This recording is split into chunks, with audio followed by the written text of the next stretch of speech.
जय हिंद। मेरा नाम प्रमोद कश्यप है और अभी हम बीटेक कर रहे हैं। आज की इस वीडियो में हम आपको बताएंगे कि इंग्लिश का क्या रोल होता है हमारी पर्सनल और प्रोफेशनल लाइफ में, और क्या वाकई में इस एरा में हमें सर्वाइव करने के लिए इंग्लिश का नॉलेज होना चाहिए। क्योंकि हम देखते हैं कि आज जो भी सोशल मीडिया पे किसी कॉर्पोरेट सेक्टर में कोई काम कर रहा है या कोई पर्सनल लाइफ में भी अच्छा कर रहा है, तो उसका जो वे ऑफ कम्युनिकेशंस होता है वो मैक्सिमम इंग्लिश में होता है। इट कुड बी कि वो स्पोकन इंग्लिश हो या वो रिटन इंग्लिश हो। तो हमें उनकी बातों को समझने के लिए और कॉर्पोरेट सेक्टर में काम करने के लिए इंग्लिश तो आनी चाहिए। सो इस वीडियो में हम यही बताएंगे कि आप कैसे जीरो लेवल से अपनी इंग्लिश को इम्प्रूव कर सकते हैं। और कहीं ना कहीं हम भी उसी बैकग्राउंड से आते थे जिसको वाकई में इंग्लिश समझ में अच्छे से नहीं आता था। Either it could be written English और स्पोकन इंग्लिश। दो स्टेज आता है। फर्स्ट स्टेज क्या होता है कि जब आपको रिटन इंग्लिश पे कमांड करना होता है, जहाँ पे आपको इंग्लिश समझना होता है और इंग्लिश को लिखना होता है। और एक सेकेंड स्टेज आता है जहाँ पे आपको लिखने तो आ रहा है, आप इंग्लिश को अच्छे से समझ भी पा रहे हो, लेकिन अब वहाँ पे क्या होगा, बिना इंग्लिश बोले हुए आपको काम नहीं चलने वाला है। वहाँ पे क्या होगा, जो वे ऑफ कम्युनिकेशन होगा, आप अपने कलीग से बात कर रहे हो, ऑफिस में बॉस से बात कर रहे हो, किसी से ही बात कर रहे हो, वहाँ पे आपको जो लैंग्वेज यूज करना होगा वो क्या करना होगा, इंग्लिश, अंग्रेजी भाषा का प्रयोग करना होगा। और ये मेनली कब होता है, जब आप किसी दूसरे स्टेट में जाके काम कर रहे हो। जैसे साउथ में अगर आप काम करने जा रहे हो तो वहाँ पे क्या होगा, आप उनके लोकल लैंग्वेज को समझ नहीं पाएंगे और आपके जो लोकल लैंग्वेज है उसको वो नहीं समझेंगे। तो वहाँ पे एक कॉमन जो लैंग्वेज आता है वो क्या हो जाता है, इंग्लिश। सेम चीज़ अगर एमएनसी है, एमएनसी मीन्स मल्टीनेशनल कंपनी, तो वहाँ भी क्या होता है कि आपको इंग्लिश भाषा का ही प्रयोग करना होता है। हमें स्टार्ट करते हैं दो इंसिडेंट से, जिससे आपको यह पता चले कि वाकई में जब मेरे साथ ऐसा इंसिडेंट हुआ था, तो अगर आप हमसे जूनियर हो तो आपके साथ भी यह इंसिडेंट आ सकता है, और अगर आप हमसे सीनियर हो तो आपने इस चीज़ को कहीं ना कहीं फील किया होगा। 10 तक हमने हिंदी मीडियम से पढ़ाई की थी, बिहार बोर्ड से, और वहाँ पे हमें थोड़ा भी रियलाइज़ नहीं हुआ कि हमें इंग्लिश भाषा का नॉलेज होना चाहिए। क्योंकि क्या होता है कि जो भी हमारी बिहार बोर्ड की सिलेबस है उसमें इंग्लिश को कंपलसरी सब्जेक्ट के रूप में नहीं रखा गया है। वो आपका क्या है, ऑप्शनल है। आप उसमें पास होइए फेल होइए, उससे आपके 10 के मार्क्स पे कोई फ़र्क नहीं पड़ता है। हमने भी बस जस्ट इंग्लिश को इतना पढ़ा कि 30 मार्क्स आ जाए। उसके अलावा हमने इंग्लिश को न तो ग्रामर पोर्शन हो गया, ये स्पोकन इंग्लिश कुछ भी नहीं, उतने अच्छे से पढ़ा ही नहीं। और मैक्सिमम ये भी होता है कि अगर आप स्पेशली बिहार से हो तो आप इसको रिलेट कर पाओगे। एक्चुअली बच्चे क्या करते हैं, जो क्वेश्चंस है उसी को लिख देते हैं आंसर में, और अपने आप से अगर जो उनको कुछ कुछ वर्ड्स आ रहा होता है उसको वो क्या करते हैं, उसमें पुट कर देते हैं। और स्पेशली अगर कोई पैराग्राफ का क्वेश्चंस आ गया तो उनको जो वर्ड मैच करता है, जैसे फॉर एग्जांपल कहीं पे फार्मर लिखा हुआ है क्वेश्चन में, और जो पैराग्राफ गिवन पैराग्राफ है वहाँ पे अगर किसी भी लाइन में आपको फार्मर दिख गया, आपको क्या करना होता है, फार्मर से लेकर जब तक फुल स्टॉप नहीं आए तब तक क्या करना होता है, उसको कॉपी पेस्ट कर दीजिए। और हमने भी ऐसा किया था। क्यों? क्योंकि उस समय क्या था कि हम इंग्लिश को समझ नहीं पा रहे थे कि क्वेश्चंस का क्या सेंस है, और उस सेंस के अकॉर्डिंग हम पैराग्राफ में कहाँ से सेंटेंस को पिकअप करें। 10 तक कोई मतलब इंग्लिश से बहुत दूर दूर तक नाता नहीं था। अब आती है 10th के बाद की बात। तो 10th के बाद जैसे ही हमने शिफ्ट किया हिंदी टू इंग्लिश मीडियम, तो वहाँ पे क्या होता था कि जो हम लोग को क्वेश्चंस दिया जाता था, जैसे हम पीसीएम से थे, फिजिक्स केमिस्ट्री एंड मैथ्स, तो जो न्यूमेरिकल क्वेश्चंस रहते थे वो इंग्लिश में रहते थे और हम उसको समझ नहीं पाते थे। तो यहाँ पे समस्या यह थी कि आपको क्या करना है, आपको रिटन इंग्लिश मतलब आपको इंग्लिश को लिखने आना चाहिए और इंग्लिश आपको समझ में आना चाहिए, यह समस्या हुई। इसके लिए हमने क्या किया था, इसके लिए हमने किया कि क्योंकि वहाँ पे एकेडमिकली चीज़ें थी, तो हमने, क्योंकि एक और चीज़ था कि जो टेक्निकल टर्म्स थे हमको वो भी नहीं आता था। फॉर एग्जाम्पल हमने पढ़ा है रासायनिक समीकरण हिंदी में, अब उसको हमको पढ़ना है केमिकल इक्वेशंस। ये तो बेसिक चीज़ था, लेकिन इसके अलावा जो टेक्निकल टर्म्स होते हैं 11-12 के, वो भी हमको इंग्लिश में नहीं आता था। तो उसको जानने के लिए हमने क्या किया, बेसिक लेवल से 8, 9, 10 और 6, 7 के बुक्स को हमने एनसीईआरटी को पढ़ना शुरू किया और उसके टेक्निकल टर्म्स और उसके डेफिनेशंस को रटना शुरू किया। और उससे क्या हुआ कि जब हम बुक्स को पढ़ना शुरू किए तो धीरे धीरे जो स्ट्रक्चर थे इंग्लिश के वो भी समझ में आ रहे थे, और एक सर्टेन पीरियड ऑफ टाइम के बाद हमको इंग्लिश को समझने में दिक्कत नहीं हो रहा था। मीन्स अगर मुझे कोई क्वेश्चन दिया गया है तो उसको पढ़ के हम समझ जाते थे कि क्वेश्चंस कह क्या रहा है, इसका आंसर हमको क्या देना है। लेकिन वहाँ भी यह समस्या थी कि हम जो है डे टू डे लाइफ में या अपने क्लास और कॉलेज में इंग्लिश को एज ए स्पोकन लैंग्वेज के रूप में यूज नहीं करते थे। जस्ट हम इसलिए यूज करते थे कि हमको बुक्स समझ में आ सके, बुक्स में क्या लिखा हुआ है कंटेंट वो समझ में आ सके।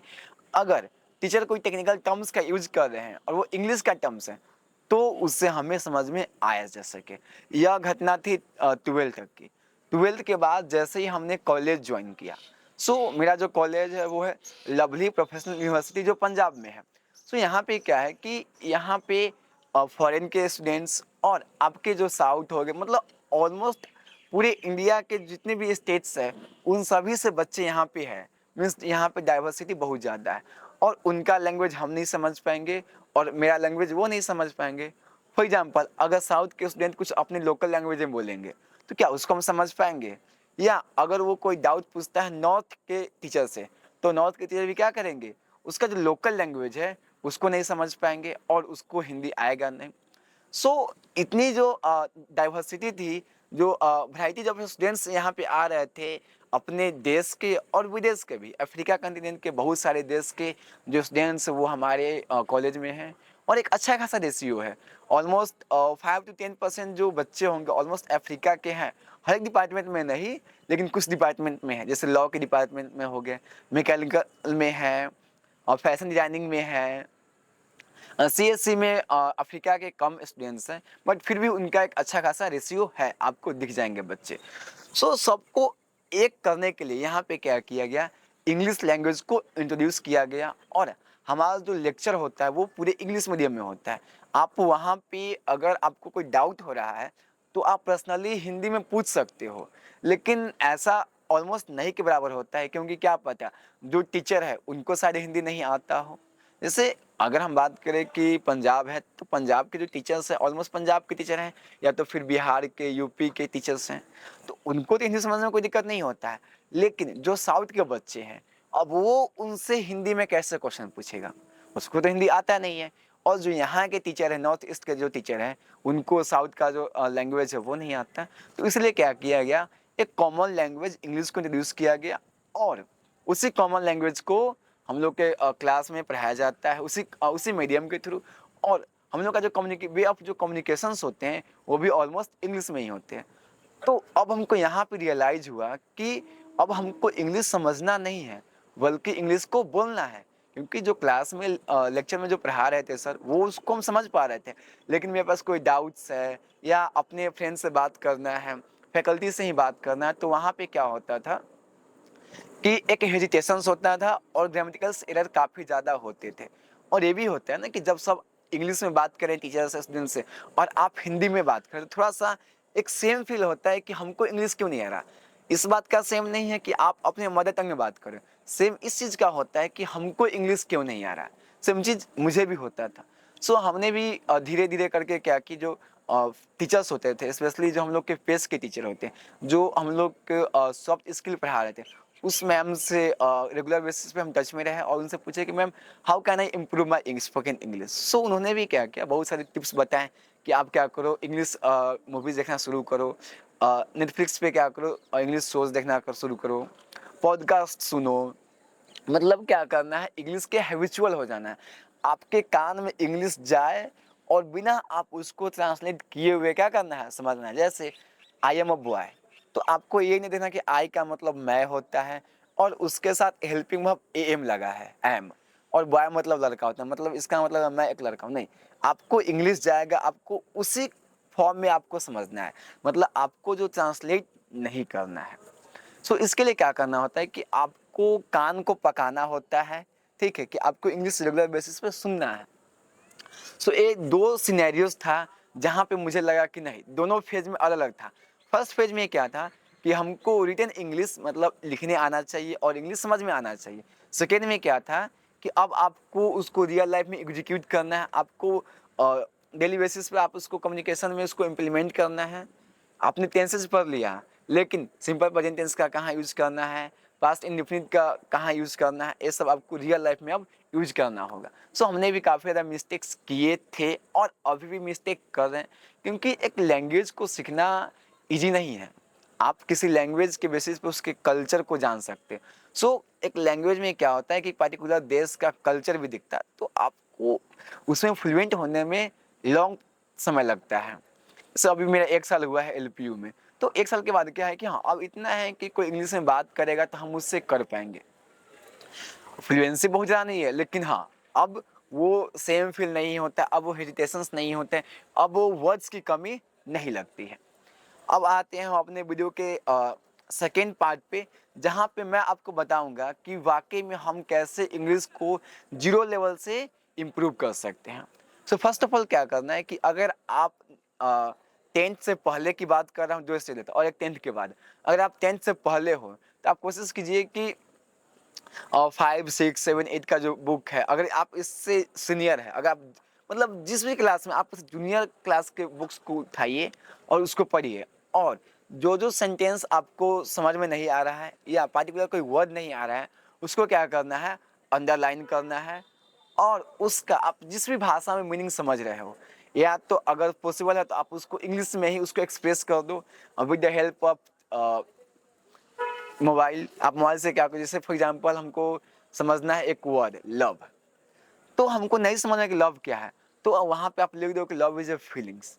सो या उसको अगर आप हिंदी समझ पा रहे हो प्यार, तो आप उसको लिख दो वहीं पे प्यार। इससे क्या होगा कि जब आप नेक्स्ट टाइम उस बुक को पढ़ोगे तो आप लव को समझोगे, तो ऐसे आपके दिमाग में क्लिक करेगा कि इससे पहले हमने इसको लिखा था कि लव एक क्या है, फीलिंग्स है। और इसका हिंदी अगर बात करें, इसका हिंदी मतलब क्या होता है, प्यार। इससे क्या होगा कि आपको काफ़ी ज़्यादा हेल्प मिलेगा, और आपको रिपीटली क्या करना है, एक बुक को कम से कम 10 टाइम्स पढ़ना है। इससे क्या होगा कि उस बुक के जितनी भी वोकैबुलरी है, सेंटेंस का क्या क्या स्ट्रक्चर है, उसको आपको समझने में परेशानी नहीं होगी। इसके साथ साथ आपको गाइडेंस भी चाहिए। गाइडेंस आज ऑनलाइन का एरा है, तो आप यूट्यूब पे भी वीडियोज़ देख सकते हो। यूट्यूब पे अगर बात करें कि मैं किन का वीडियो देखना ज़्यादा पसंद करता हूँ अभी भी, तो इंग्लिश गुरु, स्पोकन इंग्लिश गुरु जो हैं, वो सर का वीडियो मुझे काफ़ी ज़्यादा अच्छा लगता है। उनको अभी भी हम वीडियोज़ देखते हैं। और अगर आपको इंग्लिश में वीडियोज़ देखना है, तो आप ट्राई टू डू करें कि आप डायरेक्ट क्या कीजिए, कुछ मूवीज़ देखना शुरू करिए। जैसे जो साउथ के होते हैं इंग्लिश डब्ड मूवी, आप उसको देखिए। उससे क्या होगा कि अगर आप सीधे फॉरेनर को देखना शुरू कीजिएगा, तो आपको टोन का इश्यूज होगा, आपको उनको टोन समझ में नहीं आएगा, और ना तो आपको इंग्लिश समझ में आ रहा है, नहीं आपको टोन समझ में आ रहा है, तो शायद आप नहीं देख पाएंगे। सो ट्राई टू डू कि जो इंग्लिश डब्ड मूवी है, आप उनको देखना पसंद करें, फिर प्रेफर करें। धीरे धीरे क्या होगा कि आपका कान थोड़ा सा हैबिचुअल हो जाएगा, तब आप क्या कर सकते हो, जंप कर सकते हो फॉरेन यूट्यूब चैनल्स पे। सो ये हो गया कि तब मेरा इनिशियल फेज क्या होना चाहिए। अब आप थोड़ा सा इंग्लिश सीख गए हो, तो आप क्या कीजिए कि आप एक जर्नलिंग होता है, मतलब क्या होता है कि आपने दिन भर में क्या किए, उसको क्या करना है, आपको कॉपी में नोट डाउन करना है। इसके लिए क्या कर सकते हो, पहले आप एक जो भी आइडिया जा रहा है, जो भी टूटा फूटा फ्रेम स्ट्रक्चर कर पा रहे हो आप, जितना भी आपके पास ग्रामेटिकल नॉलेज है उसके बेसिस पे आप क्या कीजिए, उसको नोट डाउन कीजिए। अब देखना तो हमको ये भी चेक करना होगा ना कि वाकई में हमने क्या क्या मिस्टेक की है।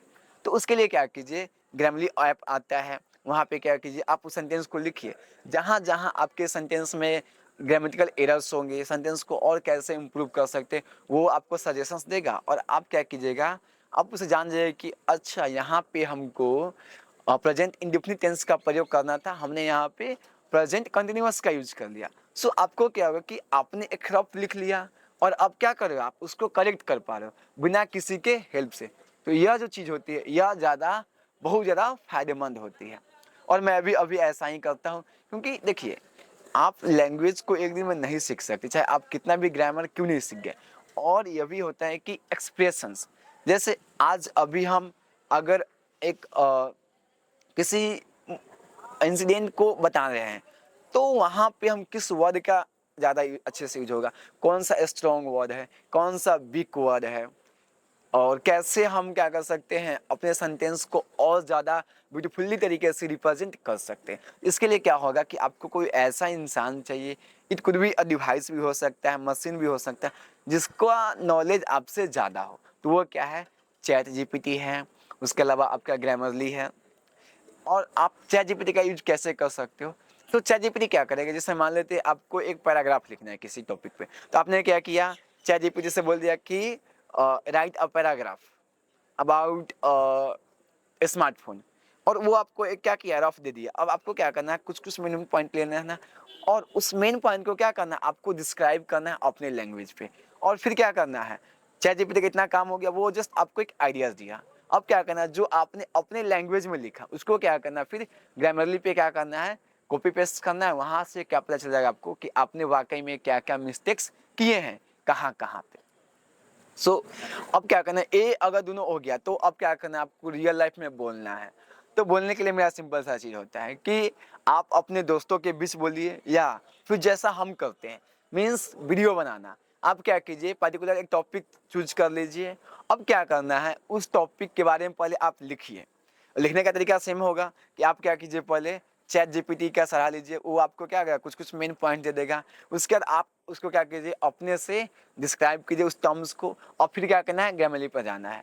अब इतना चीज आपने कर लिया, तो ये आपका क्या हो गया, रिटेन और अंडरस्टैंडिंग इंग्लिश स्ट्रांग हो गया।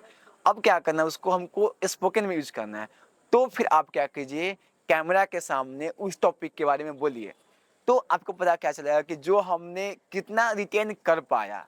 अभी का देखिए, ये सब एक्टिविटीज करने में आपको समय लगेगा, और सिंपल चीज़ है कि इंग्लिश हमारी मदर टंग नहीं है। अगर आप इंडिया से हो तो सिंपल सी, अगर किसी हम फॉरेन लैंग्वेज को सीख रहे हैं, तो इसमें हमको समय देना ही होगा और पेशेंस भी रखना होगा। क्योंकि विदाउट पेशेंस क्या होगा, कुछ नहीं होगा। आप सोचिए कि एक दिन, 2 दिन, 1 महीना में हम अच्छा इंग्लिश बोलना सीख जाए, तो नहीं। हाँ, यह होगा कि अगर आप जीरो लेवल पे हो, तो आप कहीं 10%, 20%, जितना आप ज़्यादा एफर्ट कर पा रहे हो और कितने अच्छे से आप डिवाइस को यूज़ कर पा रहे हो, और जो हमारे पास अभी फैसिलिटीज दिया जा रहा है, टेक्नोलॉजी का आप कितने अच्छे से इम्प्लीमेंट कर पा रहे हो, उसके बेसिस पे डिपेंड करता है। तो आप जीरो से तो पक्का ऊंचा उठ जाओगे, 5%, 10%, 20%, जितना भी हो, लेकिन जीरो लेवल पे आप 1 महीना नहीं रहोगे। आपको यहाँ पे थोड़ा सा लॉन्ग विजन लेके चलना है कि हमको 1 साल में अपने इंग्लिश को इम्प्रूव करना है। ये नहीं कि 1 महीने, 2 महीने, क्योंकि यह क्या होगा, मतलब आप जो बोल रहे हो और जो रियल में है, मतलब ये ग्राउंड टू रियलिटी वाली बात नहीं रहेगी। उसके अलावा अगर हम 1-2 ऐप की बात करें, तो डुओलिंगो। डुओलिंगो क्या है, एक फ्री ऐप है, जहाँ पे आप क्या कर सकते हो, फर्स्ट स्टेज में क्या कर सकते हो, आप हिंदी टू इंग्लिश सीखोगे। और सेकंड स्टेप में क्या होता है कि आपको हिंदी का सहारा नहीं लेना है। थोड़ा सा जब आपका लेवल अप हो जाए, तो आपको क्या करना है, इंग्लिश में। इसमें क्या होता है कि आपको स्पोकन का भी यूज हो जाता है, आपका रिटेन और ग्रामर सब चेक हो जाता है। क्यों? क्योंकि वो क्या करेगा, आपको एक सेंटेंस दे देगा, ठीक है, और वहाँ पे फिल इन द ब्लैंक्स दे देगा। अब क्या करना है, वहाँ पे कौन सा वर्ड आएगा आपको बोलना है। इससे क्या होगा कि क्या आप किसी वर्ड को क्लियरली प्रोनाउंस कर पा रहे हैं या नहीं कर पा रहे हैं, ये भी क्या होता है, वहाँ पे चेक हो जाता है। डुओलिंगो क्या है, एक फ्री ऐप है और काफ़ी मज़ेदार ऐप है। आप वहाँ पे बोरिंग फील नहीं करोगे। और आपको वहाँ पे क्या करना है, एक टारगेट सेट करना है कि हमको 15 मिनट्स, 30 मिनट्स, जितना आपके पास टाइम है उतना डेली प्रैक्टिस करना है। उसके अलावा आप यूट्यूब का सहारा ले सकते हैं, और यूट्यूब पे बहुत सारे वीडियोज़ हैं फैकल्टीज़ का। और मेरे लिए स्पोकन इंग्लिश वाले ग्रुप का हमको अच्छा लगता है। क्यों? क्योंकि उनका जो समझाने का तरीका है वो काफ़ी अच्छा है, और वो डिटेल में चीज़ों को समझाते हैं और प्रैक्टिस भी बहुत ज़्यादा करवा देते हैं। इसके अलावा आप इंग्लिश टू इंग्लिश सीखना चाहते हो, तो यहाँ पे ऑक्सफोर्ड ऑनलाइन भी आता है, जो एक फॉरेन चैनल है। वहाँ पे आप इंग्लिश से, मतलब इंग्लिश मीडियम में आप इंग्लिश को लर्न कर सकते हैं। आई थिंक लगता है कि मैंने हर चीज़ को ऑलमोस्ट कवर कर पाया है। और अगर बात करें तो 1 साल पहले जो हम थे और आज है, दोनों में काफ़ी ज़्यादा डिफरेंस आ गया है। और डिफरेंस इसलिए आया है क्योंकि हमने क्या किया, रेगुलर बेसिस पे जितना हो सकता था हमसे, हमने हमेशा ट्राई किया कि हम क्या करें, अपने लेवल को अप करने का तैयारी करें। या तो वो कैमरा के सामने बोलना हो, या तो वो स्पोकन इंग्लिश बोलना हो, या रिटन इंग्लिश को स्ट्रॉन्ग करना हो, कुछ भी। बॉयज़ से, गर्ल्स से कैसे बात करना, इन सब पे क्या कर रहे थे। हम सोचे कि नहीं, अगर हमको वाकई में इस एरा में सर्वाइव करना है और मुझे कॉर्पोरेट सेक्टर में या खुद का भी कुछ करना है, तो ये सब जो सॉफ्ट स्किल्स है वो हमको आनी चाहिए। और अगर हम आज नहीं करेंगे तो फिर कभी मौका नहीं मिलेगा। सो ट्राई टू डू कि आप क्या कीजिए, थोड़ा-सा अपना एक टाइम टेबल बना लीजिए कि हमको इतना-इतना काम करना है और फिर क्या कीजिए, शुरू कीजिए। और यही कहूँगा कि अब आगे आने वाले जो वीडियोज़ होंगे वहाँ पे क्या करेंगे, हम इंग्लिश को प्रैक्टिस करेंगे। फर्स्ट में क्या करेंगे, I will introduce my self in English और फिर आपको थोड़ा-सा हिंदी में ही बात करेंगे। लेकिन हम ट्राई करेंगे कि जो हमारा आने वाला अपकमिंग वीडियो जो होगा, जो इंग्लिश से संबंधित होगा वो क्या हो, ज़्यादा उस पे इंग्लिश का हम वर्ड्स यूज़ करें, इंग्लिश के सेंटेंसेस यूज़ करें। जिससे क्या होगा कि आपको पता चलेगा कि वाक़ई में जब इंग्लिश हम बोलते हैं, तो हम क्या-क्या मिस्टेक करते हैं और उस मिस्टेक को जब आप एक टाइम बाद देखिएगा, धीरे-धीरे लगेगा कि आपको जो हम मिस्टेक कर रहे हैं, वो धीरे-धीरे कम हो रहा है और हम अच्छा इंग्लिश बोल पा रहे हैं। सो आज के लिए इतना ही। जय Hind, stay motivated, keep learning.